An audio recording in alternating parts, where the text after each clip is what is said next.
Hi everyone, welcome to my YouTube channel. And ಇವತ್ತು ನಮ್ಮ ಮನೇಲಿ ಗೌರಿ ಗಣೇಶ ಹಬ್ಬನ ಸೆಲೆಬ್ರೇಟ್ ಮಾಡ್ತಾಯಿದ್ದೀವಿ. ಸೊ ಗೌರಿ ಗಣೇಶ ಹಬ್ಬ ಎಷ್ಟು ಸ್ಪೆಷಲ್ ಅನ್ನೋದನ್ನು ನಾನು ಎಕ್ಸ್ಪ್ಲೇನ್ ಮಾಡೋಕ್ಕೆ ಸಾಧ್ಯ ಇಲ್ಲ. ಯಾಕಂದರೆ ಈ ಹಬ್ಬ ಪ್ರತಿ ವರ್ಷವೂ ಬಂದಾಗಲೂ ಏನೋ ಒಂಥರ ಲೈಫಲ್ಲಿ ಒಂದು ಕಿಕ್ ಸ್ಟಾರ್ಟ್ ಸಿಗ್ತಾ ಥರ ನನಗೆ. ಸೊ ಗಣೇಶ ಚತುರ್ಥಿ ಅಂದರೆ not just A festival for me. ಇದು ನಾನು ನನ್ನ ದೇವರಿಗೆ ತೋರಿಸೋಂಥ ಒಂದು ಏನು ಹೇಳ್ತಾರೆ ಗ್ರ್ಯಾಟಿಟ್ಯೂಡ್ ಅಂತಲೇ ಹೇಳಿದ್ರೆ ತಪ್ಪಾಗಲ್ಲ. ಯಾಕಂದರೆ ಇದು ಸೇರಿಸಿ ಇಲ್ಲಿಗೆ ನಾನು 6 ವರ್ಷಗಳಾಗಿದೆ. 5 ವರ್ಷಗಳು ಆಲ್ರೆಡಿ ನಾನು ಮಾಡಿದ್ದೀನಿ. ಇದು ನನ್ನ 6ನೇ ವರ್ಷದ ಗಣೇಶ ಚತುರ್ಥಿ ಉತ್ಸವ. ಸೊ ಪ್ರತಿ ವರ್ಷವೂ ಕೂಡ ಒಂದಲ್ಲ ಒಂದು ಹೊಸದಾದ ವಿಚಾರಗಳನ್ನ ಕಲಿತಾನೆ ಬಂದಿದ್ದೀನಿ.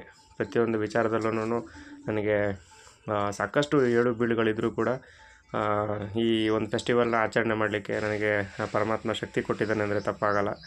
ಸೊ ಈಚ್ ಆ್ಯಂಡ್ ಎವ್ರಿಥಿಂಗ್ ನಾನು ಈ ಪೂಜೆ ಪುನಸ್ಕಾರಗಳು ಏನೇ ಇದ್ದರೂ ಕೂಡ ಈ ಕ್ರಮಗಳೇನಿದೆ ಇದೆಲ್ಲನೂ ಇದು ನನ್ನ ಸ್ವಂತಿಕೆಯಲ್ಲಿ ಕಲ್ತಿದ್ದಲ್ಲ. ಇದೆಲ್ಲ ನನಗೆ ನನ್ನಮ್ಮ ಹೇಳ್ಕೊಟ್ಟಿದ್ದು. ನಮ್ಮಮ್ಮನೇ ನನಗೆ ಒಂದು ರೋಡ್ ಮ್ಯಾಪ್ ಈ ವಿಚಾರದಲ್ಲಿ. ಇಲ್ಲಿವರೆಗೂ ಕೂಡ ಮಾಡುವಂಥ ಈ ಫೆಸ್ಟಿವಲಲ್ಲಿ ಹೇಗೆ ಕ್ರಮಬದ್ಧವಾಗಿ ಮಾಡಬೇಕು ಅದೆಲ್ಲನೂ ನನಗೆ ಪ್ರತಿಯೊಂದು ವಿಚಾರವನ್ನು ಟೀಚ್ ಮಾಡಿರೋದು. ಸೊ ಆ್ಯಂಡ್ ನಮ್ಮಮ್ಮನಿಗೆ ನಾನು ಯಾವಾಗಲೂ ಲೈಫ್ ಟೈಮ್ ಆ ವಿಚಾರಕ್ಕೆ ಥ್ಯಾಂಕ್ಫುಲ್ ಆಗಿರ್ತೀನಿ. ಗೌರಿ ಗಣೇಶ ಹಬ್ಬ ನಾನು ಪ್ರತಿ ವರ್ಷವೂ ಕೂಡ ಎಲ್ಲರೂ ಸೆಲೆಬ್ರೇಟ್ ಮಾಡ್ತಿದ್ದು ನಾನು ನೋಡ್ತಿದ್ದಾಗ ನನಗೂ ಕೂಡ ಒಂದು ಅದೇನೋ ಗೊತ್ತಿಲ್ಲ, ಮನಸ್ಸಲ್ಲಿ ನಾನು ಆಚರಣೆ ಮಾಡಬೇಕು ಅನ್ನೋ ಒಂದು ವಿಚಾರ ಹೀಗೆ 5 ವರ್ಷದ ಹಿಂದೆ ನನ್ನ ತಲೆಗೆ ಬಂದಿದ್ದದು. ಹಾಗೇ ವರ್ಷದಿಂದ ವರ್ಷಕ್ಕೆ ಪ್ರತಿ ಸ್ಟೇಜಲ್ಲೂ ಕಲ್ತಿದ್ದೇ ಹೆಚ್ಚು, ಖುಷಿನೂ ಆಗುತ್ತೆ. ಹಾಗೆ ಒಂದು ವಿಚಾರನ ಹಂಚ್ಕೋಬೇಕಾಗಿರೋ ಸಂಗತಿ ಏನಂದರೆ ಹೇಳುವಷ್ಟು ಈಸಿಯಾಗಿ ಇರಲಿಲ್ಲ ನನಗೆ ಪ್ರತಿ ವರ್ಷವೂ ಈ ಹಬ್ಬನ ಆಚರಣೆ ಮಾಡೋದು. ಏನು ಅಂತ ಗೊತ್ತಿಲ್ಲ, ಪ್ರತಿ ವರ್ಷದ ಹಬ್ಬ ಬಂದಾಗಲೂ ಹಬ್ಬ ಬಂದ ಟೈಮಲ್ಲೇ ಮೇಯ್ನಾಗಿ ಹಬ್ಬ ಇರೋಂಥ ಸಮಯದಲ್ಲೇ ನನಗೆ ಜ್ವರ ಬರೋದಾಗಿರ್ಬೋದು ಅಥವಾ ಏನು ಹೇಳ್ತಾರೆ ಏನಾದ್ರು ಹೆಲ್ತಲ್ಲಿ ಫಸ್ಟ್ ಆಫ್ ಆಲ್ ಏನಾದ್ರು ಒಂದು ಡಿಸ್ಕಂಫರ್ಟ್ಗಳು ಇದ್ದೇ ಇರೋದು. ಆ ಸ್ಪೆಸಿಫಿಕ್ಲಿ ಆ ಒಂದು ದಿನ ಆಗಿರ್ಬೋದು ಅಥವಾ ಗಣಪತಿ ಕೂರಿಸೋಂಥ ಆ 3 ದಿನಗಳು ನನಗೆ ಒಂದು ರೀತಿಲಿ ಅದು ಈಸಿಯಾಗಿರೋ ಡೇಸ್ಗಳೇ ಆಗಿರ್ತಿರಲಿಲ್ಲ. ಕಂಟಿನ್ಯೂಸ್ ಆಗಿ ಬೆಳಗ್ಗೆ ಆಗಿರ್ಬೋದು ಮತ್ತು ಸಂಜೆ 2 ಟೈಮು ಸ್ನಾನ ಆಗಬೇಕಾಗ್ತಾಯಿತ್ತು. ಆ್ಯಂಡ್ ದೇವರಿಗೆ ಅದೇ ನಿಷ್ಠೆಯಿಂದ ಅದಕ್ಕೆ ನೈವೇದ್ಯ ಸೇವೆಗಳನ್ನ ನಾನು ಮಾಡಬೇಕಾಗಿ ಬರ್ತಾಯಿತ್ತು. ಈ ಒಂದು ಪ್ರೊಸೆಸ್ಸು ಅದು ಒಂದು ದಿನದಲ್ಲಿ ಮಾಡೋಂಥ ಕಾರ್ಯಕ್ರಮದಲ್ಲಿ ಹೇಗೋ ಮಾಡಿ ಮ್ಯಾನೇಜ್ ಮಾಡಿಬಿಡ್ಬೋದಾಗಿತ್ತು. ಆದರೆ 3 ಡೇಸ್ ಅದೇ ಥರ ಮಾಡಬೇಕು ಅಂತ ಬಂದಾಗ ತುಂಬ ಅದನ್ನ ನಾನು ಅದೇನು ಹೇಳ್ತಾರೆ ವರ್ಕ್ಲೋಡ್ ಅಂತ ನಾನು ಹೇಳಲ್ಲ, ಆದರೂ ನನ್ನ ಬಾಡಿ ಸಪೋರ್ಟ್ ಮಾಡ್ತಾ ಇರಲಿಲ್ಲ ಅಷ್ಟು. ಅಂಥ ಪರಿಸ್ಥಿತಿಲೂ ಕೂಡ ಅದನ್ನು ಒಂದು ಕಂಫರ್ಟೇಬಲಾಗಿ ಮಾಡಲಿಕ್ಕೆ ಆ ದೇವರೇ ನನಗೆ ಶಕ್ತಿ ಕೊಟ್ಟಿದ್ದಾನೆ. ಮೇಯ್ನಾಗಿ ನನ್ನ ಗಣಪತಿನೇ ಶಕ್ತಿ ಕೊಟ್ಟಿದ್ದಾನೆ ಅಂತ ನಾನು ತಿಳ್ಕೊಂಡಿದ್ದೀನಿ. ಇಲ್ಲಿವರೆಗೂ ಕೂಡ ಪ್ರತಿ ವರ್ಷದ ಆಚರಣೆಯಲ್ಲೂ ಕೂಡ ಒಂದಲ್ಲ ಒಂದು ಚಾಲೆಂಜಸ್ಗಳು ಏನೇ ಬಂದರೂ ಕೂಡ ಮೇಯ್ನಾಗಿ ನನ್ನಮ್ಮ ನನಗೆ ಪ್ರತಿ ಸ್ಟೇಜಲ್ಲೂ ನನಗೆ ಬಿಗ್ಗೆಸ್ಟ್ ಸಪೋರ್ಟಾಗಿ ನಿಂತಿದ್ದಾರೆ. ಸೊ ನಮ್ಮ ಮನೆಯಲ್ಲಿ ವರಮಹಾಲಕ್ಷ್ಮಿ ಹಬ್ಬದಿಂದ ಸ್ಟಾರ್ಟ್ ಆಗೋಂಥ ಪ್ರತಿಯೊಂದು ಆಚರಣೆಗಳು ಹೇಗೆ ಪ್ರತಿ ವರಮಹಾಲಕ್ಷ್ಮಿ ಆಗಿರ್ಬೋದು, ನೆಕ್ಸ್ಟ್ ಗಣಪತಿ ಆಗಿರ್ಬೋದು, ಹೀಗೆ ಮುಂದೆ ಬರೋವಂಥ ಎಲ್ಲ ಹಬ್ಬಗಳಾಗಿರ್ಬೋದು ಎಲ್ಲನೂ ತುಂಬ ವಿಶೇಷವಾಗಿರುತ್ತೆ. ಯಾಕಂದರೆ ನಮ್ಮಲ್ಲಿ ಆಚರಣೆಗಳು ದೈವಿಕ ಆಚರಣೆ ಅಂತ ಬಂದಾಗ ಅದೆಲ್ಲವೂ ನಮ್ಮಮ್ಮನಿಂದನೇ ಬಂದಂಥದ್ದು.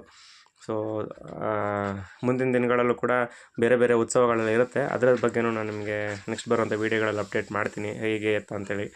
ಆ್ಯಂಡ್ ಮೋರ್ ಈ ಗಣಪತಿ ಆಚರಣೆ ಬಗ್ಗೆನೇ ಮಾತಾಡೋದಾದರೆ ಪ್ರತಿಯೊಂದೂ ಕೂಡ it's a beautiful stage of learning ಅಂತಲೇ ಹೇಳಿದ್ರೆ ತಪ್ಪಾಗಲ್ಲ. ಆ್ಯಂಡ್ ಈ ಅಲಂಕಾರ ಏನು ನೀವು ನೋಡ್ತಾಯಿದ್ದೀರಾ, ಈ ಅಲಂಕಾರ ಕೂಡ ಇದೆಲ್ಲವೂ ನನ್ನ ಮನೆಯಿಂದನೇ ಕಲ್ತಿರೋದು. ನಮ್ಮಮ್ಮ ಇನ್ನೂ ಚೆನ್ನಾಗಿ ಅಲಂಕಾರಗಳನ್ನ ಮಾಡ್ತಾರೆ, ಇನ್ನಷ್ಟು ಶ್ರದ್ಧೆಯಿಂದ ಇದನ್ನು ಭಗವಂತನಿಗೆ ಸೇವೆಗಳನ್ನ ಮಾಡ್ತಾರೆ.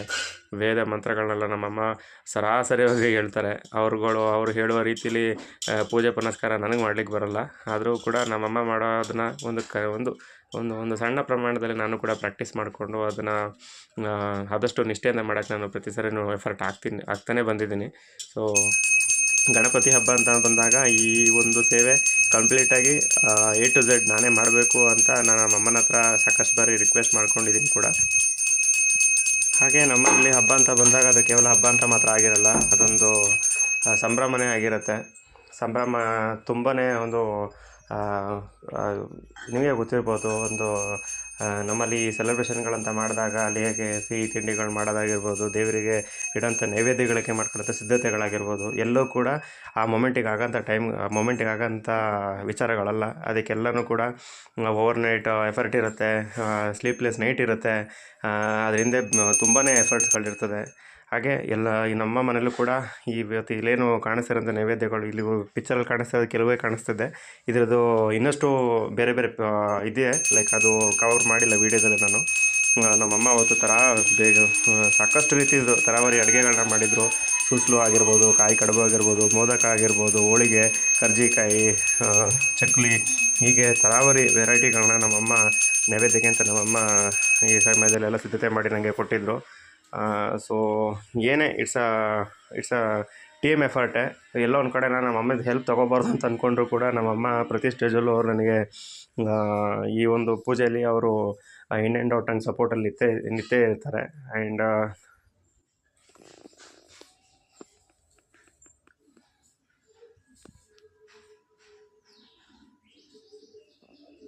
ಪ್ರತಿ ವರ್ಷ ಗಣಪತಿ ಹಬ್ಬದಲ್ಲಿ ನನ್ನ ತಂಗಿ ಗೌರಿನ ಅವಳೇ ತರ್ತಾಯಿದ್ದಿದ್ದು ನನ್ನ ಜೊತೆಗೆ. ನಾನು ಗಣಪತಿ ಸ್ವಾಮಿ ಹಿಡ್ಕೊಂಬಂದರೆ ನನ್ನ ತಂಗಿ ನನ್ನ ಜೊತೆಗೆ ಗೌರಿ ಹಿಡ್ಕೊಂಬರೋಳು.